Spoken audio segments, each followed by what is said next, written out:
Hello everyone, എല്ലാവർക്കും Pathways അക്കാദമിയുടെ daily news അനാലിസിലേക്ക് സ്വാഗതം. ഇന്ന് നമ്മൾ ഡിസ്കസ് ചെയ്യുന്ന topics caste census, digital agriculture mission, eShram portal, integrated theatre commands, places news ആയിട്ട് സുഡാൻ. അപ്പോൾ അതിൽ ആദ്യം ഡിസ്കസ് ചെയ്യാൻ പോകുന്നത് കാസ്റ്റ് സെൻസസിനെ കുറിച്ചാണ്. ഈ കാസ്റ്റ് സെൻസസിനെ കുറിച്ച് ഇപ്പോൾ നമ്മൾ ഡിസ്കസ് ചെയ്യുന്നതിൻ്റെ ഒരു കോണ്ടെക്സ്റ്റ് എന്ന് പറയുന്നത് ഇന്നത്തെ ഹിന്ദുവിലും അതുപോലെ തന്നെ ഇന്ത്യൻ എക്സ്പ്രസിലും ഒക്കെ ഈ കാസ്റ്റ് സെൻസസുമായിട്ട് ബന്ധപ്പെട്ടിട്ടുള്ള ഒരുപാട് വാർത്തകൾ വന്നിട്ടുണ്ട്. അപ്പോൾ അത് പല വാർത്തകളും പല കോണ്ടെക്സ്റ്റിലായിട്ട് വന്നിട്ടുള്ളതാണ്. ഇപ്പോൾ മെയിൻലി വന്നിട്ടുള്ളത് RSS കാസ്റ്റ് സെൻസസുമായിട്ട് ബന്ധപ്പെട്ട് ചില അഭിപ്രായങ്ങൾ പറഞ്ഞിട്ടുണ്ട്. ആ ഒരു കോണ്ടെക്സ്റ്റിൽ 2 പത്രങ്ങളിലും വാർത്തകളുണ്ട്. അതുകൂടാതെ ഇന്നത്തെ ഇന്ത്യൻ എക്സ്പ്രസിൻ്റെ പേജ് 11 ഈ കാസ്റ്റ് സെൻസസുമായിട്ട് ബന്ധപ്പെട്ട് ഇതുമായിട്ട് ബന്ധപ്പെട്ടുള്ള ചില മിസ്കൺസെപ്ഷൻസിനെ കുറിച്ചൊക്കെ യോഗേന്ദ്ര യാദവ് എഴുതിയിട്ടുള്ളൊരു ആർട്ടിക്കിൾ വന്നിട്ടുണ്ട്. അപ്പോൾ ആ ഒരു ആർട്ടിക്കിൾ പറ്റുകയാണെങ്കിൽ ഒന്ന് വായിക്കുക. കാരണം കാസ്റ്റ് സെൻസസുമായിട്ട് ബന്ധപ്പെട്ടുള്ള ഒരുപാട് ഡിഫറെൻറ്റ് പോയിന്റ് ഓഫ് വ്യൂസ് ഈ ഒരു ആർട്ടിക്കിളിനകത്ത് കവർ ചെയ്യുന്നുണ്ട്, അല്ലെങ്കിൽ കുറേ ഫാക്ട്സ് ഒക്കെ ഇതിനകത്ത് കവർ ചെയ്യുന്നുണ്ട്. അപ്പോൾ ഈ ഒരു കോണ്ടെക്സ്റ്റിലാണ് നമ്മൾ ഇതിനെക്കുറിച്ച് വീണ്ടും ഡിസ്കസ് ചെയ്യുന്നത്. അപ്പോൾ ഈ കാസ്റ്റ് സെൻസസ് എന്ന് പറയുന്നത് വീണ്ടും ഈ ലൈം ലൈറ്റിലേക്ക് വരാനുള്ള, ഇപ്പോൾ റീസെൻ്റ്ലി വരാനുള്ളൊരു കാരണം സുപ്രീം കോടതി കഴിഞ്ഞ മാസം ഈ ഷെഡ്യൂൾഡ് കാസ്റ്റിനകത്ത് സബ് ക്ലാസിഫിക്കേഷൻ അലൗഡ് ആണെന്നുള്ള രീതിയിലൊരു വിധി സുപ്രീം കോടതിയുടെ ഒരു കോൺസ്റ്റിറ്റ്യൂഷണൽ ബെഞ്ചിൻ്റെ ഭാഗത്തു നിന്നുണ്ടായിരുന്നു. അപ്പോൾ സ്വാഭാവികമായിട്ടും ഈ ഷെഡ്യൂൾഡ് കാസ്റ്റിനകത്തൊക്കെ റിസർവേഷനകത്ത് സബ് ക്ലാസിഫിക്കേഷൻ നടപ്പിലാക്കണമെങ്കിൽ ഈ ഷെഡ്യൂൾഡ് കാസ്റ്റിൻ്റെയൊക്കെ കൃത്യമായിട്ടുള്ള ഡീറ്റെയിൽസ് അല്ലെങ്കിൽ ഡാറ്റ ആവശ്യമാണ്. ഇവരുടെ പിന്നോക്കാവസ്ഥയെക്കുറിച്ചൊക്കെയുള്ള ഡിഫറൻറ്റ് ഷെഡ്യൂൾഡ് കാസ്റ്റ് ഗ്രൂപ്പുകൾക്കകത്തുള്ള പിന്നോക്കാവസ്ഥകൾ, അവരുടെ പോപ്പുലേഷൻ, ഇങ്ങനെയുള്ള കാര്യങ്ങളൊക്കെ ആവശ്യമാണ്. അപ്പോൾ അത് കിട്ടണമെങ്കിൽ സ്വാഭാവികമായിട്ടും കാസ്റ്റ് സെൻസസ് നടത്തേണ്ടി വരും എന്നുള്ളൊരു പ്രശ്നമുണ്ട്. അപ്പോൾ എന്താണ് കാസ്റ്റ് സെൻസസ് എന്ന് ചോദിച്ചു കഴിഞ്ഞാൽ, ഫസ്റ്റ് ഓഫ് ഓൾ നമ്മുടെ ഇന്ത്യയിൽ പോപ്പുലേഷൻ സെൻസസ് അല്ലെങ്കിൽ ഡെക്കേഡിയലായിട്ട് നടത്തുന്ന, അല്ലെങ്കിൽ എല്ലാ 10 വർഷം കൂടുമ്പോഴും നടത്തുന്ന പോപ്പുലേഷൻ സെൻസസ് നടക്കുന്നത് 1948 സെൻസസ് ആക്ടിൻ്റെ അടിസ്ഥാനത്തിലാണ്. അപ്പോൾ അതനുസരിച്ച് എല്ലാ 10 വർഷത്തിൻ്റെയും അല്ലെങ്കിൽ എല്ലാ ഡെക്കേഡിൻ്റെയും ഫസ്റ്റ് ഇയറിലാണ് ഇന്ത്യയിൽ സെൻസസ് നടക്കാറുള്ളത്. അപ്പോൾ ഈ നോർമലി ഇന്ത്യയിൽ സെൻസസ് നടക്കുന്ന സമയത്ത് അതിനകത്ത് കളക്ട് ചെയ്യുന്ന ഡാറ്റ എന്ന് പറയുന്നത് ഒന്ന് ആളുകളുടെ റിലീജിയന്, അതുപോലെ തന്നെ ഹൗസ് ഹോൾഡിൻ്റെ സൈസ്, ആളുകളുടെ ലാംഗ്വേജ്, സോഷ്യോ എക്കണോമിക് സ്റ്റാറ്റസ്, അതുപോലെ തന്നെ ഷെഡ്യൂൾഡ് കാസ്റ്റിൻ്റെയും ഷെഡ്യൂൾഡ് ട്രൈബിൻ്റെയും കാസ്റ്റ് ഡാറ്റയും കളക്ട് ചെയ്യാറുണ്ട്. അതായത് ഇവരുടെ ജാതി, ഉപജാതികൾ, ഇങ്ങനെയുള്ള കാര്യങ്ങളൊക്കെ കളക്ട് ചെയ്യാറുണ്ട്. പക്ഷേ OBC കാറ്റഗറി പെടുന്നവരെയോ അല്ലെങ്കിൽ ജനറൽ കാറ്റഗറി പെടുന്നവരുടെ ഒന്നും ഡാറ്റ കളക്ട് ചെയ്യാറുമില്ല. അപ്പോൾ കാസ്റ്റ് സെൻസസ് എന്ന് പറഞ്ഞു കഴിഞ്ഞാൽ ബേസിക്കലി ഈ പറയുന്ന പോപ്പുലേഷൻ ഡാറ്റ കളക്ട് ചെയ്യുന്നതിൻ്റെ കൂടെ കാസ്റ്റ് വൈസ് ടാബുലേഷനും കൂടി, അല്ലെങ്കിൽ കാസ്റ്റ് വൈസ് ഡീറ്റെയിൽസും കൂടി കളക്ട് ചെയ്യണം. അപ്പോൾ അത് നിലവിൽ നടക്കുന്ന സെൻസസിനകത്ത് ഒരു അഡീഷണൽ കോളം ആഡ് ചെയ്ത് കഴിഞ്ഞാൽ തീരാവുന്ന പ്രശ്നമേ ഉള്ളൂ ഈ കാസ്റ്റ് സെൻസസിൻ്റെ ഡാറ്റ കളക്ട് ചെയ്യുക എന്നുള്ള ടെക്നിക്കൽ ഇഷ്യൂ എന്ന് പറയുന്നത്. അപ്പോൾ ഇന്ത്യയിൽ ഇതിനു മുമ്പ് കാസ്റ്റ് സെൻസസ് നടന്നിട്ടുണ്ടോ എന്ന് ചോദിച്ചു കഴിഞ്ഞാൽ, ഇന്ത്യയിൽ ആദ്യമായിട്ട് കാസ്റ്റ് സെൻസസ് കണ്ടക്ട് ചെയ്യുന്നത് ബ്രിട്ടീഷുകാരാണ്. അത് 1931 ഈ കാസ്റ്റ് സെൻസസ് കണ്ടക്ട് ചെയ്യുന്നത്. പിന്നീട് ഇന്ത്യയിൽ കാസ്റ്റ് സെൻസസ് നടന്നിട്ടില്ല. എസ്പെഷ്യലി സ്വാതന്ത്ര്യം കിട്ടിയതിന് ശേഷം നമ്മൾ കാസ്റ്റ് സെൻസസ് കണ്ടക്ട് ചെയ്തിട്ടില്ല. പക്ഷേ 2011 സെൻസസിന് ഒരു എക്സെപ്ഷൻ ഉണ്ട്. 2011 ഇന്ത്യയിൽ പോപ്പുലേഷൻ സെൻസസ് നടത്തുന്നതിൻ്റെ കൂടെ ഒരു സോഷ്യോ എക്കണോമിക് കാസ്റ്റ് സെൻസസും കൂടി ഗവൺമെൻറ് കണ്ടക്ട് ചെയ്തിട്ടുണ്ട്. പക്ഷേ ആ socio economic caste census conduct ചെയ്തതിനകത്ത് കളക്ട് ചെയ്തിട്ടുള്ള ഡാറ്റയ്ക്കകത്ത് ഒരുപാട് ഡിസ്ക്രിപ്പൻസീസ് ഉള്ളതുകൊണ്ട്, അല്ലെങ്കിൽ ഒരുപാട് ഇഷ്യൂസ് ഉള്ളതുകൊണ്ട് അതിനുശേഷം വന്നിട്ടുള്ള ഒരു ഗവൺമെൻറ്റുകളും ഈ ഡാറ്റ പൂർണ്ണമായിട്ട് പബ്ലിഷ് ചെയ്തിട്ടില്ല. കാരണം ഇത് ഒരുപാട് സൊസൈറ്റിക്കകത്ത് കുറേ ഇഷ്യൂസിന് കാരണമാവും. ഈ ഡാറ്റക്കകത്ത് ഒരുപാട് പ്രശ്നങ്ങളുണ്ടെന്ന് പറഞ്ഞിട്ടാണ് ഗവൺമെൻറ് ഈ ഡാറ്റ പബ്ലിഷ് ചെയ്യാത്തതിൻ്റെ കാരണമായിട്ട് പറയുന്നത്. പക്ഷേ അതേസമയം തന്നെ ഇന്ത്യയിലെ പല വെൽഫെയർ സ്കീമുകളുടെയും ബേസ് ആയിട്ട് ഇപ്പോഴും ഗവൺമെൻറ് എടുക്കുന്നതും ഈ 2011 സോഷ്യോ എക്കണോമിക് കാസ്റ്റ് സെൻസസിലെ ഡാറ്റയാണ്. അപ്പോൾ അത് ക്ലിയർലി പബ്ലിക്കായിട്ട് അവൈലബിൾ അല്ല അതിൻ്റെ ഡാറ്റ എന്ന് മനസ്സിലാക്കുക. ഇനി എന്തുകൊണ്ട് നമുക്ക് ഇന്ത്യയിൽ ഒരു കാസ്റ്റ് സെൻസസിൻ്റെ ആവശ്യമുണ്ട്, അല്ലെങ്കിൽ പുതിയൊരു സോഷ്യോ എക്കണോമിക് കാസ്റ്റ് സെൻസസിൻ്റെ ആവശ്യമുണ്ടെന്ന് ചോദിച്ചു കഴിഞ്ഞാൽ, ഒന്നാമതായിട്ട് ഇത് കൃത്യമായിട്ട് ഇന്ത്യയിലുള്ള കാസ്റ്റ് ഡാറ്റ ഗവൺമെൻറ്റിന് കിട്ടും എന്നുള്ളതാണ്. അപ്പോൾ അവർക്ക് കുറച്ചും കൂടി ഇൻഫോംഡ് ആയിട്ടുള്ള ഡിസിഷൻസ് എടുക്കാൻ പറ്റും.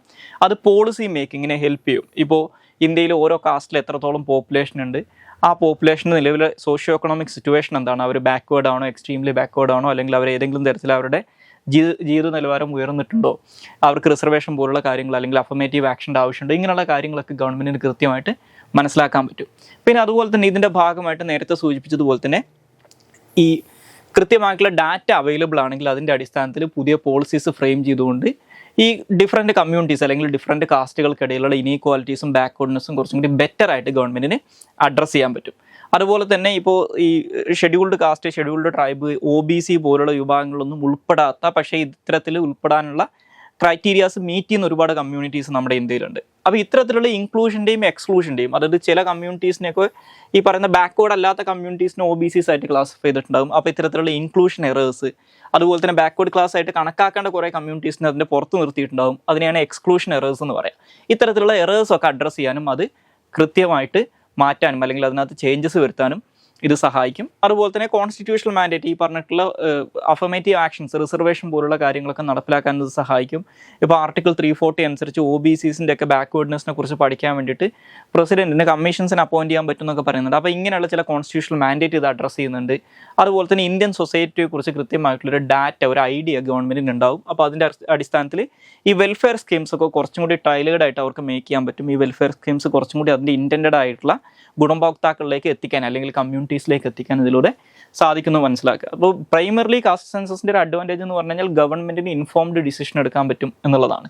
ഇനി ഇതിൻ്റെ ഇഷ്യൂസ് എന്ന് പറയുന്നത്, ഈ കാസ്റ്റ് സെൻസസ് വന്നു കഴിഞ്ഞാൽ, അല്ലെങ്കിൽ ഇതിൻ്റെ പേരിൽ ഈ കാസ്റ്റ് സെൻസസ് നടപ്പിലാക്കി കഴിഞ്ഞാൽ, അത് ഒന്ന് നമ്മുടെ ഇന്ത്യയിലുള്ള കാസ്റ്റ് സിസ്റ്റത്തിനെ റീഎൻഫോഴ്സ് ചെയ്യുന്ന ഒരവസ്ഥ വരും എന്നുള്ളതാണ്. അതായത് ആളുകൾ കുറച്ചും കൂടി കാസ്റ്റിനെ കുറിച്ച് അവെയർ ആവും, അല്ലെങ്കിൽ കാസ്റ്റിനെ കുറിച്ച് കുറച്ചും കൂടി ആളുകൾ ബോധവാന്മാരാവും എന്നുള്ളൊരു പ്രശ്നമുണ്ട്. അതുപോലെ തന്നെ ഇത് കാസ്റ്റ് ബേസ്ഡ് പൊളിറ്റിക്കൽ മൊബിലൈസേഷന് കാരണമാകാം. ഇപ്പോൾ ഒരു പെർട്ടിക്കുലർ കാസ്റ്റ്, ഇപ്പോൾ ആളുകൾക്കുള്ള ഇപ്പോഴത്തെ കാസ്റ്റ് ബേസ്ഡ് ഡാറ്റ എന്ന് പറയുന്നത് ഒരു റഫ് എസ്റ്റിമേറ്റ് ആണ്. ഇന്ന കമ്മ്യൂണിറ്റി അല്ലെങ്കിൽ ഇന്ന കാസ്റ്റ് ഇത്ര ആൾക്കാരുണ്ട് എന്നുള്ളത് ഒരു റഫ് എസ്റ്റിമേറ്റ് ആണ്. അപ്പോൾ അതിനകത്ത് കൃത്യമായിട്ടുള്ള ഡാറ്റ വരുന്ന സമയത്ത് സ്വാഭാവികമായിട്ടും ഇത് ഈ വോട്ട് ബാങ്ക് പൊളിറ്റിക്സിനും അതുപോലെ തന്നെ കാസ്റ്റ് ബേസ്ഡ് ആയിട്ട് പൊളിറ്റിക്കൽ മൊബിലൈസേഷൻസിനും ഈ ഫിയർ മോങ്കറിങ്ങിനും ഒക്കെ കാരണമാകും. അതുപോലെ തന്നെ പലപ്പോഴും ഇത്തരത്തിലുള്ള സെൻസസിലൂടെ കിട്ടുന്ന ഡാറ്റ എത്രത്തോളം റിലയബിൾ ആണെന്നുള്ളൊരു പ്രശ്നമാണ്. ഇപ്പോൾ നേരത്തെ പറഞ്ഞ 2011 സോഷ്യോ എക്കണോമിക് കാസ്റ്റ് സെൻസസ് ഇതിൻ്റെ ഒരു എക്സാമ്പിളാണ്. കാരണം ഗവൺമെൻറ് തന്നെ പറയുന്നുണ്ട് ആ ഡാറ്റയ്ക്കകത്ത് ഒരുപാട് എറേഴ്സ് ഉണ്ട് എന്നുള്ളത്. ഇനി നമുക്ക് അടുത്തതായിട്ട് ഡിസ്കസ് ചെയ്യാനുള്ള ടോപ്പിക് ഡിജിറ്റൽ അഗ്രികൾച്ചർ മിഷനെ കുറിച്ചാണ്. ഇപ്പോൾ ഇന്നലെ സെൻട്രൽ ഗവൺമെൻറ് അനൗൺസ് ചെയ്തിട്ടുള്ള അഗ്രികൾച്ചർ സെക്ടറുമായിട്ട് ബന്ധപ്പെട്ട് വരുന്ന ഒരു മിഷനാണ്, അല്ലെങ്കിൽ ഒരു പദ്ധതിയാണ്, ഒരു അംബ്രല്ല സ്കീമാണ് ഡിജിറ്റൽ അഗ്രികൾച്ചർ മിഷൻ എന്ന് പറയുന്നത്. ഏകദേശം 2800 കോടി രൂപയുടെ ഒരു പദ്ധതിയായിട്ടാണ് union ministry of agriculture and farmers welfare ഈ ഒരു പദ്ധതി പ്രഖ്യാപിച്ചിട്ടുള്ളത്. ആക്ച്വലി ഇത് 2021-22 ആ കാലഘട്ടത്തിൽ പ്രഖ്യാപിക്കാനിരുന്നിരുന്ന ഒരു പദ്ധതിയാണ്. പക്ഷെ അത് COVID-19 പാൻഡമിക്കിൻ്റെ സമയത്ത് അത് ഇതിൻ്റെ ഡേറ്റ് മാറ്റുകയും പിന്നീട് 2023, 24, 25 ബഡ്ജറ്റുകളിലൊക്കെ അനൗൺസ് ചെയ്യുകയൊക്കെ ചെയ്തിട്ടുള്ളൊരു പദ്ധതിയാണ് ഈ ഡിജിറ്റൽ അഗ്രികൾച്ചർ മിഷൻ എന്ന് പറയുന്നത്. അപ്പോൾ ഒരു സെൻട്രലും സ്റ്റേറ്റും കൂടി ചേർന്ന് നടപ്പിലാക്കുന്ന ഒരു പദ്ധതിയാണ് മനസ്സിലാക്കുക. ഈ 2800 കോടി രൂപയുടെ പദ്ധതി എന്ന് പറയുമ്പോൾ അതിനകത്ത് ഏകദേശം 1900 കോടിയോളമാണ് സെൻട്രൽ ഗവൺമെൻറ്റിൻ്റെ കോൺട്രിബ്യൂഷൻ എന്ന് പറയുന്നത്. ബാക്കിയുള്ളത് സ്റ്റേറ്റ് ഗവൺമെൻറ്റുകൾ അല്ലെങ്കിൽ കൺസേൺഡ് യൂണിയൻ ടെറിട്ടറി ഗവൺമെൻറ്റുകളുടെ കോൺട്രിബ്യൂഷനായിട്ട് വരേണ്ടതാണ്. അപ്പോൾ ഇതുമായിട്ട് ബന്ധപ്പെട്ടിട്ടുള്ളൊരു വാർത്ത ഇന്നത്തെ ഇന്ത്യൻ എക്സ്പ്രസിൻ്റെ പേജ് 12 വന്നിട്ടുണ്ട്. അതുപോലെ തന്നെ നിങ്ങൾക്ക് ഇന്നലത്തെ PIB എടുത്ത് നോക്കിക്കഴിഞ്ഞാലും ഇതിനെക്കുറിച്ച് ഡീറ്റെയിൽഡ് ആയിട്ടുള്ള ചില കാര്യങ്ങൾ കാണാൻ പറ്റും. അപ്പോൾ ബേസിക്കലി എന്താണ് ഈ ഡിജിറ്റൽ അഗ്രികൾച്ചർ മിഷൻ എന്ന് ചോദിച്ചു കഴിഞ്ഞാൽ, ഫസ്റ്റ് ഓഫ് ഓൾ ഇതൊരു അംബ്രല്ല സ്കീമാണെന്ന് മനസ്സിലാക്കി. ഇതിനകത്ത് ഒരുപാട് സബ് സ്കീംസ് വരുന്നുണ്ട്. അപ്പോൾ ഇതിൻ്റെ പർപ്പസ് എന്ന് പറയുന്നത് അഗ്രികൾച്ചർ സെക്ടറിനകത്തുള്ള ഡിജിറ്റൽ ഇനീഷ്യേറ്റീവ് ഉണ്ട്. ഓക്കെ, ഇപ്പോൾ നമ്മുടെ ഇന്ത്യയിൽ നമ്മൾ സാധാരണഗതിയിൽ ഓരോ സെഗ്മെൻറ്റ്സ് ആയിട്ട് പറയാറുള്ള ഒരു കാര്യമാണ് ഡിജിറ്റൽ പബ്ലിക് ഇൻഫ്രാസ്ട്രക്ചർ അല്ലെങ്കിൽ DPI എന്ന് പറയുന്നത്. സോ ബേസിക്കലി അഗ്രികൾച്ചർ സെക്ടറിലുള്ള ഡിജിറ്റൽ പബ്ലിക് ഇൻഫ്രാസ്ട്രക്ചർ ബിൽഡ് ചെയ്യുന്നതിന് വേണ്ടിയിട്ടുള്ള ഒരു മിഷനാണ് ഈ ഡിജിറ്റൽ അഗ്രികൾച്ചർ മിഷൻ എന്ന് പറയുന്നത്. അപ്പോൾ ഇതിൻ്റെ ഭാഗമായിട്ട് digital general crop estimation survey implement ചെയ്യുക. അതുപോലെ തന്നെ ഈ central government, state government, academic, research ഇൻസ്റ്റിറ്റ്യൂട്ട്സിൻ്റെ ഒക്കെ ഭാഗത്തു നിന്നുള്ള അഗ്രികൾച്ചർ സെക്ടറുമായിട്ട് ബന്ധപ്പെട്ടിട്ടുള്ള IT ഇനീഷ്യേറ്റീവ്സ് ടേക്കപ്പ് ചെയ്യുക എന്നുള്ള കാര്യങ്ങളൊക്കെ ചെയ്യാൻ വേണ്ടിയിട്ടുള്ള ഈ അഗ്രികൾച്ചറൽ സെക്ടറുമായിട്ട് ബന്ധപ്പെട്ടിട്ടുള്ള ഡിജിറ്റൽ ഇനീഷ്യേറ്റീവ്സിൻ്റെ ഇംപ്ലിമെൻറ്റേഷനുമായിട്ട് ബന്ധപ്പെട്ട് വരുന്ന, അല്ലെങ്കിൽ ഡിജിറ്റലൈസേഷൻ്റെ ഭാഗമായിട്ട് വരുന്ന, അല്ലെങ്കിൽ ഡിജിറ്റൽ പബ്ലിക് ഇൻഫ്രാസ്ട്രക്ചറുമായിട്ട് ബന്ധപ്പെട്ട് വരുന്ന ഒരു അംബ്രല്ല സ്കീമാണ് ഈ ഡിജിറ്റൽ അഗ്രികൾച്ചർ മിഷൻ അല്ലെങ്കിൽ DAM എന്ന് പറയുന്നത്. ഇനി ഡിജിറ്റൽ അഗ്രികൾച്ചർ മിഷനകത്ത് പ്രധാനമായിട്ടും 3 കോമ്പോണൻസ് ആണ് ഇപ്പോൾ പറയുന്നത്. അപ്പോൾ ഈ ഡിജിറ്റൽ അഗ്രികൾച്ചർ മിഷനകത്ത് ഞാൻ പറഞ്ഞു ഇത് ബേസിക്കലി ഒരു DPA ആണ്, അല്ലെങ്കിൽ അഗ്രികൾച്ചറൽ സെക്ടറിനകത്ത് വരുന്ന ഒരു ഡിജിറ്റൽ പബ്ലിക് ഇൻഫ്രാസ്ട്രക്ചർ ആണെന്ന് പറഞ്ഞു. അപ്പോൾ ഇതിനകത്ത് 3 കോമ്പോണൻസ് ആണ് ഈ പറയുന്ന ഡിജിറ്റൽ അഗ്രികൾച്ചർ മിഷൻ്റെ ഈ ഡിജിറ്റൽ പബ്ലിക് ഇൻഫ്രാസ്ട്രക്ചറിൻ്റെ ഭാഗമായിട്ട് വരുന്നത്. ഒന്നാമത്തത് അഗ്രി സ്റ്റാക്ക് ആണ്. അഗ്രി സ്റ്റാക്ക് എന്ന് പറഞ്ഞു കഴിഞ്ഞാൽ ഇതൊരു ഫാർമർ സെൻട്രിക് ആയിട്ടുള്ള ഡിജിറ്റൽ പബ്ലിക് ഇൻഫ്രാസ്ട്രക്ചർ ആണ്. അപ്പോൾ ഇതിൻ്റെ പർപ്പസ് എന്ന് പറയുന്നത് ഈ ഫാർമേഴ്സിന് വേണ്ടിയിട്ടുള്ള കുറേ സ്കീംസും സർവീസസും ഉണ്ടാവും. ആ സ്കീംസിൻ്റെയും സർവീസസിൻ്റെയും എഫിഷ്യൻറ്റ്, ഈസിയർ ആൻഡ് ഫാസ്റ്റർ ഡെലിവറിക്ക് വേണ്ടിയിട്ടുള്ളതാണ് ഈ അഗ്രി സ്റ്റാക്ക് എന്ന് പറയുന്നത്. അപ്പോൾ ഇത് ബേസിക്കലി ഒരു ഫെഡറേറ്റഡ് സ്ട്രക്ചറിൽ അല്ലെങ്കിൽ ഒരു സെൻറ്റർ സ്റ്റേറ്റ് കൊളാബറേഷനോട് കൂടിയിട്ടാണ് ഈ അഗ്രി സ്റ്റാക്ക് ബിൽഡ് ചെയ്യുന്നത്. അതായത് അതിനകത്ത് സെൻട്രൽ ഗവൺമെൻറ്റിൻ്റെയും സ്റ്റേറ്റ് ഗവൺമെൻറ്റിൻ്റെയും ഏജൻസീസ് കൊളാബറേറ്റ് ചെയ്തിട്ടാണ് ഈ അഗ്രി സ്റ്റാക്ക് ബിൽഡ് ചെയ്യുക എന്ന് മനസ്സിലാക്കുക. അപ്പോൾ ഇതും ഈ അഗ്രി സ്റ്റാക്ക് എന്ന് പറയുന്നതും ഒരുപാട് കാര്യങ്ങൾ കൂടിച്ചേരുന്ന ഒന്നാണ്. അപ്പോൾ ഇതിനകത്ത് ഈ അഗ്രി സ്റ്റാക്കിനകത്ത് പ്രധാനമായിട്ടും 3 ഫൗണ്ടേഷണൽ രജിസ്ട്രീസ് അല്ലെങ്കിൽ ഡാറ്റാ ബേസസ് ഉണ്ടാവുമെന്നാണ് പറയുന്നത്. ഒന്ന്, ഒരു ഫാർമേഴ്സ് രജിസ്ട്രി ഉണ്ടാവും. 2, ഒരു ജിയോ റെഫറൻസ്ഡ് വില്ലേജ് മാപ്സ് ഉണ്ടാവും. മൂന്നാമതായിട്ട് ഒരു ക്രോപ്സ് സോൺ രജിസ്ട്രി ഉണ്ടാവും, അതായത് എത്രത്തോളം വിത്ത് വിതച്ചിട്ടുണ്ട് എന്നുള്ളതിൻ്റെ ഒരു രജിസ്ട്രി ഉണ്ടാവും. അപ്പോൾ ഈ പറയുന്ന 3 രജിസ്ട്രീസും ഈ അഗ്രി സ്റ്റാക്കിൻ്റെ ഭാഗമായിട്ട് ക്രിയേറ്റ് ചെയ്യുന്നതും മെയിൻറ്റെയിൻ ചെയ്യുന്നതും കൺസേൺഡ് സ്റ്റേറ്റ് ഗവൺമെൻറ്റുകളും യൂണിയൻ ടെറിട്ടറി ഗവൺമെൻറ്റുകളും ആയിരിക്കും. പക്ഷേ അത് സെൻട്രൽ ഗവൺമെൻറ്റുമായിട്ട് സഹകരിച്ചിട്ടായിരിക്കും ഇത് ചെയ്യുന്നത്. അപ്പോൾ ഇതിൻ്റെ പർപ്പസ് എന്ന് പറയുന്നത് ഈ പറയുന്ന അഗ്രികൾച്ചറൽ സെക്ടറുമായിട്ട് ബന്ധപ്പെട്ട് വരുന്ന സർവീസസിൻ്റെയും സ്കീംസിൻ്റെയും എഫിഷ്യൻറ്റ്, ഈസിയർ ആൻഡ് ഫാസ്റ്റർ ഡെലിവറിക്ക് വേണ്ടിയിട്ടുള്ളതാണ് ഈ ഒരു അഗ്രി സ്റ്റാക്ക് എന്ന് പറയുന്നത്. അപ്പോൾ അതൊരു ഫാർമർ സെൻട്രിക് ആയിട്ടുള്ള DPI ആണ്, അല്ലെങ്കിൽ ഡിജിറ്റൽ പബ്ലിക് ഇൻഫ്രാസ്ട്രക്ചർ ആണെന്ന് മനസ്സിലാക്കുക. ഇനി അഗ്രി സ്റ്റാക്കിൻ്റെ ഭാഗമായിട്ട് അഡീഷണൽ ആയിട്ട് പറയുന്നൊരു കാര്യം എന്ന് പറയുന്നത്, ഈ അഗ്രി സ്റ്റാക്കിൻ്റെ ഭാഗമായിട്ട് ഇന്ത്യയിലുള്ള എല്ലാ കർഷകർക്കും ഒരു ഡിജിറ്റൽ ഐഡൻറ്റിറ്റി അല്ലെങ്കിൽ ഒരു ഫാർമർ ID ഗവൺമെൻറ് ഇഷ്യൂ ചെയ്യും. ഈ ഫാർമർ ID എന്ന് പറയുന്നത് ആധാർ ബേസ് ചെയ്തിട്ടുള്ള ഒരു ID ആയിരിക്കും, ആധാറിന് സിമിലർ ആയിട്ടുള്ള ഒരു ഐഡൻറ്റിറ്റി കാർഡ് ആയിരിക്കും എന്നാണ് പറയുന്നത്. ഇനി രണ്ടാമത്തെ കോമ്പോണൻ്റ് എന്ന് പറയുന്നത് ദ കൃഷി ഡിസിഷൻ സപ്പോർട്ട് സിസ്റ്റം അല്ലെങ്കിൽ KDSS ആണ്. അപ്പോൾ ഈ കൃഷി ഡിസിഷൻ സപ്പോർട്ട് സിസ്റ്റം എന്ന് പറയുന്നത് നമ്മുടെ ഇന്ത്യയിൽ റിമോട്ട് സെൻസിങ് ബേസ് ചെയ്തിട്ട് ക്രോപ്പ്, സോയില്, അതുപോലെ തന്നെ വെതർ, വാട്ടർ റിസോഴ്സസ്, ഇങ്ങനെയുള്ള അഗ്രികൾച്ചറുമായിട്ട് ബന്ധപ്പെട്ട് വരുന്ന ചില കാര്യങ്ങളുണ്ട്. ഓക്കെ, അപ്പോൾ ഇതിനെക്കുറിച്ച് റിമോട്ട് സെൻസിങ് ബേസ് ചെയ്തിട്ടുള്ള ഇൻഫർമേഷൻ വെച്ചുകൊണ്ട് ഒരു കോംപ്രഹെൻസീവ് ആയിട്ടുള്ള ജിയോ സ്പേഷ്യൽ സിസ്റ്റം ക്രിയേറ്റ് ചെയ്യും എന്നാണ് പറയുന്നത്. അതാണ് കൃഷി ഡിസിഷൻ സപ്പോർട്ട് സിസ്റ്റം എന്ന് പറയുന്നത്. അപ്പോൾ ഇത്തരത്തിലുള്ള ഡാറ്റ, ഇത്തരത്തിലുള്ള ജിയോ സ്പേഷ്യൽ സിസ്റ്റം ബേസ് ചെയ്തിട്ടുള്ള കോംപ്രഹെൻസീവ് ആയിട്ടുള്ള ഒരു ജിയോ സ്പേഷ്യൽ സിസ്റ്റം, ഇത്തരത്തിലുള്ള റിമോട്ട് സെൻസിങ് ബേസ് ചെയ്തിട്ടുള്ള ഇൻഫർമേഷൻസ് ഗാദർ ചെയ്തുകൊണ്ട് യൂണിഫൈ ചെയ്തുകൊണ്ട് ഉണ്ടാക്കി കഴിഞ്ഞാൽ അത് ഡിസിഷൻ മേക്കിങ്ങിന് കുറച്ചും കൂടി ഹെൽപ്ഫുൾ ആയിരിക്കും. അതാണ് കൃഷി ഡിസിഷൻ മേക്കിംഗ് സപ്പോർട്ട് സിസ്റ്റം എന്ന് പറയുന്നത്. അപ്പോൾ ഇതിൻ്റെ പർപ്പസ് എന്ന് പറയുന്നത് ഒരു കോംപ്രഹെൻസീവ് ആയിട്ടുള്ള ജിയോ സ്പേഷ്യൽ സിസ്റ്റം ബിൽഡ് ചെയ്യുക എന്നുള്ളതാണ്. അതെങ്ങനെയാണെന്ന് വെച്ച് കഴിഞ്ഞാൽ ഈ പറയുന്ന crops, soil, weather, water resources പോലുള്ള അഗ്രികൾച്ചർ റിലേറ്റ് ചെയ്തിട്ടുള്ള കാര്യങ്ങളെ കുറിച്ചിട്ടുള്ള റിമോട്ട് സെൻസിങ് ബേസ് ചെയ്തിട്ടുള്ള ഇൻഫർമേഷൻസ് യൂണിഫൈ ചെയ്തുകൊണ്ട് ഒരു comprehensive geospatial system build ചെയ്യലാണ് കൃഷി ഡിസിഷൻ സപ്പോർട്ട് സിസ്റ്റത്തിൻ്റെ കീഴിൽ വരുന്നത്. ഇനി മൂന്നാമതായിട്ടുള്ളത് സോയിൽ പ്രൊഫൈൽ മാപ്സ് ആണ്. സോയിൽ പ്രൊഫൈൽ മാപ്സ് എന്ന് പറഞ്ഞു കഴിഞ്ഞാൽ ബേസിക്കലി ആ പേര് സൂചിപ്പിക്കുന്നത് പോലെ തന്നെയാണ് ഇന്ത്യയിലെ സോയിൽ പ്രൊഫൈലിനെ മാപ്പ് ചെയ്യുന്നതിന് വേണ്ടിയിട്ടുള്ളതാണ് സോയിൽ പ്രൊഫൈൽ മാപ്സ് എന്ന് പറയുന്നത്. അപ്പോൾ ഇതുമായിട്ട് ബന്ധപ്പെട്ട് ഏകദേശം ഒരു 1:10,000 എന്നുള്ള സ്കെയിലിനകത്ത് നമ്മൾ മാപ്പുകളെ സ്കെയിൽ ചെയ്യാൻ വേണ്ടിയിട്ട് ഓരോ അളവുകൾ പറയുമല്ലോ. അപ്പോൾ അത്തരത്തിൽ ഈ 1:10,000 എന്നുള്ള സ്കെയിലിൽ ഏകദേശം 142 മില്യൺ ഹെക്ടർ ഓഫ് ലാൻഡ്, ഇന്ത്യയിലെ 142 മില്യൺ ഹെക്ടർ വരുന്ന അഗ്രികൾച്ചറൽ ലാൻഡ് ഇതിനകത്ത് സോയിൽ പ്രൊഫൈലിന് വിധേയമാക്കും എന്നാണ് പറയുന്നത്. അപ്പോൾ അതിനകത്ത് ഏകദേശം 29 മില്യൺ ഹെക്ടേഴ്സ് ഓഫ് ലാൻഡിൻ്റെ സോയിൽ പ്രൊഫൈലിങ് ഓൾറെഡി കംപ്ലീറ്റ് ആയിട്ടുണ്ടെന്നാണ് പറയുന്നത്. അപ്പോൾ അത്തരത്തിൽ കോംപ്രഹെൻസീവ് ആയിട്ടുള്ള ഒരു സോയിൽ പ്രൊഫൈൽ മാപ്സ് ഇന്ത്യയിലുടനീളം ക്രിയേറ്റ് ചെയ്യും എന്നാണ് പറയുന്നത്. ഇനി മൂന്നാമതായിട്ട് നമുക്ക് ഡിസ്കസ് ചെയ്യാനുള്ള ടോപ്പിക്ക് ഇ-ശ്രാം പോർട്ടലിനെ കുറിച്ചാണ്. അപ്പോൾ ഈ ഇ-ശ്രാം പോർട്ടലുമായിട്ട് ബന്ധപ്പെട്ട് ഇന്നത്തെ ഇന്ത്യൻ എക്സ്പ്രസിൻ്റെ പേജ് 13 ചെറിയൊരു വാർത്ത വന്നിട്ടുണ്ട്. അതായത് ഇ-ശ്രാം പോർട്ടലിനകത്ത് 30 കോടി രജിസ്ട്രേഷനായി എന്നുള്ളൊരു കാര്യമാണ് ആ വാർത്തയിൽ പറയുന്നത്. അപ്പോൾ ആ ഒരു കോണ്ടെക്സ്റ്റിലാണ് ഇ-ശ്രാം പോർട്ടലിനെ കുറിച്ച് ഡിസ്കസ് ചെയ്യുന്നത്. സോ ഇപ്പോൾ ഇ-ശ്രാം പോർട്ടൽ എന്ന് പറയുന്നത് 2021 നമ്മുടെ സെൻട്രൽ ഗവൺമെൻറ് അല്ലെങ്കിൽ union ministry of labour and employment launch ചെയ്തിട്ടുള്ള ഒരു പദ്ധതിയാണ്, അല്ലെങ്കിൽ ഒരു പോർട്ടലാണ് ഇ-ശ്രാം പോർട്ടൽ എന്ന് പറയുന്നത്. അതിൻ്റെ പർപ്പസ് എന്ന് പറയുന്നത് ഇന്ത്യയിലെ അൺഓർഗനൈസ്ഡ് സെക്ടറിലുള്ള വർക്കേഴ്സ് ഉണ്ട്. ഇപ്പോൾ construction workers, migrant work force, അതുപോലെ തന്നെ gig workers, street vendors, domestic workers, ഇങ്ങനെയുള്ള ഇന്ത്യയിലെ അൺറെക്കഗ്നൈസ്ഡ് ആയിട്ടുള്ള അല്ലെങ്കിൽ അസംഘടിത മേഖലയിലുള്ള 38 കോടിയോളം വരുന്ന ആളുകളെ രജിസ്റ്റർ ചെയ്യുന്നതിന് വേണ്ടിയിട്ടുള്ള ഒരു പോർട്ടലാണ് ഇ-ശ്രാം പോർട്ടൽ എന്ന് പറയുന്നത്. അപ്പോൾ ഇതിൻ്റെ പർപ്പസ് എന്ന് പറയുന്നത് ഇതൊരു വൺ സ്റ്റോപ്പ് സൊല്യൂഷൻ പോലെ ഇന്ത്യയിലെ അൺഓർഗനൈസ്ഡ് വർക്കേഴ്സിന് വേണ്ടിയിട്ടുള്ള ഒരു വൺ സ്റ്റോപ്പ് സൊല്യൂഷൻ പോലെയാണ് ഈ പോർട്ടൽ ക്രിയേറ്റ് ചെയ്തിട്ടുള്ളത്. അപ്പോൾ അതിൻ്റെ ഭാഗമായിട്ട് ഇന്ത്യയിലെ അൺഓർഗനൈസ്ഡ് സെക്ടറിലുള്ള വർക്കേഴ്സിൻ്റെ ഒരു നാഷണൽ ഡാറ്റാ ബേസ് ഇതിലൂടെ ക്രിയേറ്റ് ചെയ്യും. അതുവഴി അവർക്ക് വേണ്ട ഡിഫറെൻറ്റ് സോഷ്യൽ സെക്യൂരിറ്റി സ്കീംസ് ഉണ്ടാവും. ആ സ്കീംസിലേക്കുള്ള ആക്സസ് ഫെസിലിറ്റേറ്റ് ചെയ്യുക എന്നുള്ളതാണ് ഈ പോർട്ടലിൻ്റെ പർപ്പസ്. അപ്പോൾ അതിന് വേണ്ടിയിട്ടുള്ളൊരു വൺ സ്റ്റോപ്പ് സൊല്യൂഷനാണ് ഇ-ശ്രാം പോർട്ടൽ എന്ന് മനസ്സിലാക്കുക. ഇത് union ministry of labour and എംപ്ലോയ്മെൻറ്റിൻ്റെ കീഴിലാണുള്ളത്. 2021 ഇത് ലോഞ്ച് ചെയ്യുന്നത്. അപ്പോൾ ഈ ഒരു പോർട്ടലിനകത്ത് രജിസ്റ്റർ ചെയ്യുന്ന അൺഓർഗനൈസ്ഡ് സെക്ടറിലുള്ള വർക്കേഴ്സിനെ ഒരു ഇ-ശ്രാം കാർഡ് ഗവൺമെൻറ് ഇഷ്യൂ ചെയ്യും. അതൊരു 12 അക്ക യുണീക്ക് നമ്പറുള്ള നമ്മുടെ ആധാറൊക്കെ പോലത്തെ ഒരു കാർഡായിരിക്കും. ഓക്കെ, അപ്പോൾ ഈ ഇ-ശ്രാം പോർട്ടലിനകത്ത് രജിസ്റ്റർ ചെയ്യുന്ന ആളുകൾക്ക് ചില ഇൻഷുറൻസ് പരിരക്ഷകൾ കൊടുക്കുന്നുണ്ട്. ഉദാഹരണത്തിന് അവർ ആക്സിഡൻറ്റിലൊക്കെ പെട്ട് മരണപ്പെടുകയാണെങ്കിൽ 2 ലക്ഷം രൂപ വരെയും, പെർമനൻറ്റ് ഡിസബിലിറ്റി ആണെങ്കിലും 2 ലക്ഷം രൂപ വരെയും, അതുപോലെ തന്നെ പാർഷ്യൽ ഡിസബിലിറ്റി ആണെങ്കിൽ 1 ലക്ഷം രൂപ വരെയും ഇവർക്ക് ഇൻഷുറൻസ് ക്ലെയിമായിട്ട് കിട്ടും. ഇനി ഇത് കൂടാതെ ഈ പറയുന്ന ഈ-സ്രാം പോർട്ടലിനെ ഇവർക്ക് ബെറ്റർ ആയിട്ടുള്ള ജോലികളൊക്കെ നേടുന്നതിന് വേണ്ടിയിട്ട് മറ്റുള്ള ഒരുപാട് സെൻട്രൽ സെക്ടറിലുള്ള നമ്മുടെ കേന്ദ്ര ഗവൺമെൻറ് കീഴിൽ വരുന്ന മറ്റുള്ള കുറേ പോർട്ടലുകളുമായിട്ട് ഇൻ്റഗ്രേറ്റ് ചെയ്തിട്ടുണ്ട്. ഉദാഹരണത്തിന് national career service portal, skill India digital hub, അതുപോലെ തന്നെ മൈ സ്കീം പോർട്ടൽ, പ്രധാനമന്ത്രി ശ്രാം യോഗി മൻധൻ സ്കീം, ഇതിൻ്റെയൊക്കെ കാര്യങ്ങളുമായിട്ട് ഈ ഈ-സ്രാം പോർട്ടലിനെ ഇൻ്റഗ്രേറ്റ് ചെയ്തിട്ടുണ്ടെന്ന് മനസ്സിലാക്കുക.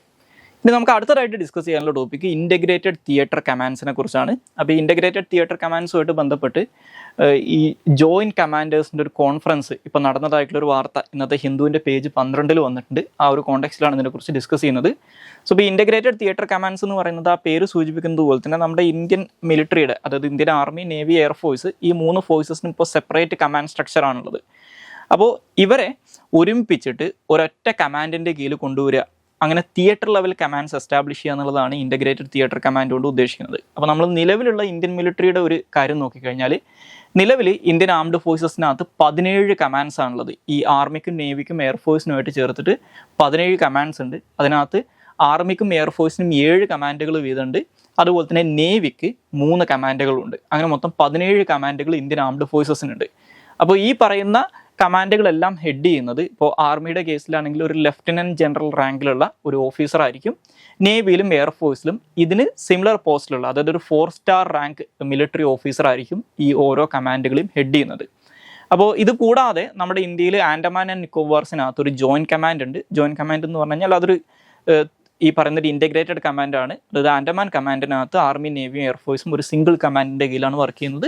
ഇനി ഇത് കൂടാതെ നമ്മുടെ ന്യൂക്ലിയർ വെപ്പൺസുമായിട്ട് ബന്ധപ്പെട്ട ഒരു സ്ട്രാറ്റജിക് ഫോഴ്സസ് കമാൻഡ് എന്ന് പറയുന്ന ഒരു ട്രൈ സർവീസ് കമാൻഡ് ഉണ്ട്. അതും ഒരു ഇൻ്റഗ്രേറ്റഡ് കമാൻഡ് ആണെന്ന് മനസ്സിലാക്കുക. ഓക്കെ, അപ്പോൾ ഇത് രണ്ടും വേറെ പർപ്പസിന് വേണ്ടി ഉണ്ടാക്കിയിട്ടുള്ളതാണ്. അതർ ദാൻ ദാറ്റ് ഇന്ത്യയിലുള്ള 3 ആംഡ് ഫോഴ്സസിൻ്റെ 3 ബ്രാഞ്ചസിനും സെപ്പറേറ്റ് കമാൻഡ് സ്ട്രക്ചറാണ് ഉള്ളതെന്ന് മനസ്സിലാക്കുക. പക്ഷേ നമ്മൾ ഈ മോഡേൺ ഡേയിൽ വാർഫെയർ ഒക്കെ ആയിട്ട് കമ്പയർ ചെയ്യുമ്പോൾ, മോഡേൺ ഡേയിൽ നല്ല ഒരു സെക്കൻഡ് വേൾഡ് വാർ തൊട്ടേ പല രാജ്യങ്ങളും ഇത്തരത്തിൽ സെപ്പറേറ്റ് കമാൻഡ് സ്ട്രക്ചറിന് പകരം ഇൻ്റഗ്രേറ്റഡ് കമാൻഡ്സ് കൊണ്ടുവരാൻ തുടങ്ങിയിട്ടുണ്ട്. ഇപ്പോൾ ഉദാഹരണത്തിന് ഈ ഒരു യുദ്ധം നടക്കുന്ന സമയത്ത് ആർമിക്ക് ഒറ്റയ്ക്ക് ഒരിക്കലും ഫൈറ്റ് ചെയ്യാൻ പറ്റില്ല. അവർക്ക് എയർ സപ്പോർട്ട് ആവശ്യം ഉണ്ടാകും. അവർക്ക് ഇപ്പോൾ ട്രൂപ്സിനെ ഒരു വലിയൊരു ഏരിയയിലേക്ക് ഡിപ്ലോയ് ചെയ്യണമെങ്കിൽ, മേ ബി ഇപ്പോൾ ഒരു ഓവർസീസ് ഡിപ്ലോയ്മെൻ്റ് ഒക്കെ നടത്തണമെങ്കിൽ നേവിയുടെ സപ്പോർട്ട് ആവശ്യം ഉണ്ടാവും. അതുപോലെ തന്നെ ഇപ്പോൾ ഈ എയർ കവറൊക്കെ കൊടുക്കുന്നതിന് വേണ്ടിയിട്ടും അതുപോലെ തന്നെ സപ്ലൈസ് എത്തിക്കുന്നതിന് വേണ്ടിയിട്ടും എയർഫോഴ്സിൻ്റെ സപ്പോർട്ട് ആവശ്യം ഉണ്ടാവും. അത് തിരിച്ചും വരാം. അപ്പോൾ അങ്ങനെ വരുന്ന സമയത്ത് ഇവർക്കൊരു സിംഗിൾ ഫൈറ്റിംഗ് മിഷനറി ആയിട്ട്, അല്ലെങ്കിൽ ഈ മിലിറ്ററി എന്ന് പറയുന്നത് ഒരു കൊഹേസീവ് ആയിട്ടുള്ള ഒരു സിംഗിൾ യൂണിറ്റ് ആയിട്ട് പ്രവർത്തിച്ചാൽ മാത്രമേ നമുക്ക് ഈ യുദ്ധങ്ങൾ ജയിക്കാൻ പറ്റൂ, അല്ലെങ്കിൽ വലിയ രീതിയിലുള്ള വാറുകൾ കണ്ടക്ട് ചെയ്യാൻ പറ്റൂ, അല്ലെങ്കിൽ അത്തരത്തിലുള്ള ഓപ്പറേഷൻസ് കണ്ടക്ട് ചെയ്യാൻ പറ്റൂ. അപ്പോൾ അതിൻ്റെ പ്രശ്നങ്ങൾ, അതായത് ഇത്തരത്തിൽ ഇത് 3 കമാൻഡിൻ്റെ കീഴിൽ വരുന്നതിൻ്റെ പ്രശ്നങ്ങൾ ഇന്ത്യ നടത്തിയിട്ടുള്ള എല്ലാ യുദ്ധങ്ങളിലും നമ്മൾ ഫേസ് ചെയ്തിട്ടുണ്ട്. 62-ൽ ഇന്ത്യ ചൈന വാർ ആണെങ്കിലും, ഏറ്റവും അവസാനം നടന്നിട്ടുള്ള 99-ലെ കാർഗിൽ വാർ ആണെങ്കിലും, ഈ ഒരു 3 ഫോഴ്സസും അല്ലെങ്കിൽ 3 ബ്രാഞ്ചസും 3 കമാൻഡ് സ്ട്രക്ചറിൻ്റെ കീഴിൽ വർക്ക് ചെയ്യുന്നതിൻ്റെ ഒരുപാട് പ്രശ്നങ്ങളുണ്ട്. ഇവർക്കിടയിലുള്ള കോർഡിനേഷനൊക്കെ വളരെ ഡിഫിക്കൽട്ട് ആയിരിക്കും. അപ്പോൾ അതുകൊണ്ട് തന്നെ ലോകത്തിൽ ഇന്നത്തെ രാജ്യങ്ങളൊക്കെ അവരുടെ മിലിറ്ററീസിനെ മോഡേണൈസ് ചെയ്യുന്ന സമയത്ത് ചെയ്യുന്ന ഒരു പ്രധാനപ്പെട്ട കാര്യം എന്ന് പറയുന്നത് ഒരു മിലിറ്ററിനെ തിയേറ്റർ കമാൻഡ്സ് ആയിട്ട് ഡിവൈഡ് ചെയ്തിട്ട് അതിന് ഇൻ്റഗ്രേറ്റഡ് കമാൻഡ്സ് ആക്കി മാറ്റും എന്നുള്ളതാണ്. ഇപ്പോൾ US അതിനൊരു എക്സാമ്പിളാണ്. ഇപ്പോൾ ചൈന അത് റീസെൻ്റ്ലി ചെയ്തിട്ടുള്ള ഒരു രാജ്യമാണ് ചൈന എന്ന് പറയുന്നത്. അവരുടെ രാജ്യത്തിന് ഇൻ്റഗ്രേറ്റഡ് കമാൻഡ്സ് എസ്റ്റാബ്ലിഷ് ചെയ്തിട്ട് തിയേറ്റർ ലെവൽ കമാൻഡ്സ് ആക്കി മാറ്റിയിട്ടുണ്ട്.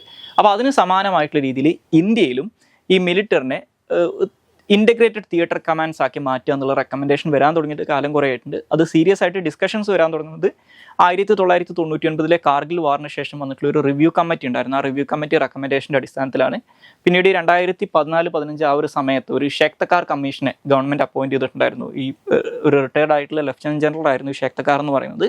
ആ കമ്മിറ്റി റെക്കമെൻഡേഷനകത്തും ഇൻ്റഗ്രേറ്റഡ് തിയേറ്റർ കമാൻഡ്സ് എസ്റ്റാബ്ലിഷ് ചെയ്യാൻ പറയുന്നുണ്ട്. അപ്പോൾ എന്താണ് ഇൻ്റഗ്രേറ്റഡ് കമാൻഡ്സ് എന്ന് ചോദിച്ചു കഴിഞ്ഞാൽ, ഒരു കമാൻഡിനകത്ത് അവിടുത്തെ ആർമി, നേവി, എയർഫോഴ്സ് ഈ 3 ബ്രാഞ്ചസും ഒരൊറ്റ സിംഗിൾ കമാൻഡിൻ്റെ കീഴിൽ വരും. തിയേറ്റർ കമാൻഡ്സ് എന്ന് പറഞ്ഞു കഴിഞ്ഞാൽ നമ്മൾ ജിയോഗ്രഫിക്കലി ഈ കമാൻഡ്സിനെ അങ്ങ് ഡിവൈഡ് ചെയ്യും. ഇപ്പോൾ northern command, western command, southern command എന്ന് പറഞ്ഞിട്ട് 3 കമാൻഡ്സ് ആയിട്ട് ഡിവൈഡ് ചെയ്യും. നോർത്തേൺ കമാൻഡിൻ്റെ കീഴിൽ ആർമിയുടെയും എയർഫോഴ്സിൻ്റെയും നേവിയുടെയും കുറേ എലമെൻറ്റ്സ് ഉണ്ടാവും. ഈ പറയുന്ന വെസ്റ്റേൺ കമാൻഡിനകത്തും അതുണ്ടാവും, സദേൺ കമാൻഡിനകത്തും അതുണ്ടാവും. അപ്പോൾ ചില കമാൻഡുകളിൽ ചില പെർട്ടിക്കുലർ ബ്രാഞ്ചസിന് ഡോമിനേഷൻ ഉണ്ടാകും. ഇപ്പോൾ ഇന്ത്യയുടെ ഒക്കെ കേസിൽ സദേൺ കമാൻഡ് എന്ന് പറഞ്ഞു കഴിഞ്ഞാൽ കോസ്റ്റൽ ഏരിയ ആണ്. അപ്പോൾ അതൊരു നേവി ബേസ്ഡ് കമാൻഡ് ആയിരിക്കും. പക്ഷേ അതിനകത്ത് എയർഫോഴ്സിൻ്റെയും ആർമിയുടെയും എലമെൻറ്റ്സ് ഉണ്ടാവും. ഇതിൻ്റെ ഓവറോൾ കമാൻഡർ എന്ന് പറയുന്നത് ഒരു ഒറ്റ ആളായിരിക്കും. അപ്പോൾ ഒരു കമാൻഡറുടെ കീഴിൽ ഇത്രയധികം ഫോഴ്സസ് ഒരുമിച്ച് വരുന്നൊരവസ്ഥ വരും. അത് കുറച്ചും കൂടി കോർഡിനേഷനൊക്കെ ഈസി ആക്കും. അപ്പോൾ ഇതാണ് ഈ തിയേറ്റർ കമാൻഡ്സിൻ്റെ ബേസിക് ഐഡിയ എന്ന് പറയുന്നത്. അപ്പോൾ ഇന്ത്യയിൽ ഈ ഇൻ്റഗ്രേറ്റഡ് തിയേറ്റർ കമാൻഡ്സ് ഇത്തരത്തിൽ ഇംപ്ലിമെൻറ്റ് ചെയ്യുന്നതിന് വേണ്ടിയിട്ടുള്ള റെക്കമെൻഡേഷൻസ് വരുത്തുന്നത് ഞാൻ നേരത്തെ പറഞ്ഞ പോലെ ഷെക്തക്കാർ കമ്മിറ്റിയാണ്. ഇപ്പോൾ റീസെൻ്റ്ലി 2016 അവരുടെ റിപ്പോർട്ട് വരുന്നത്.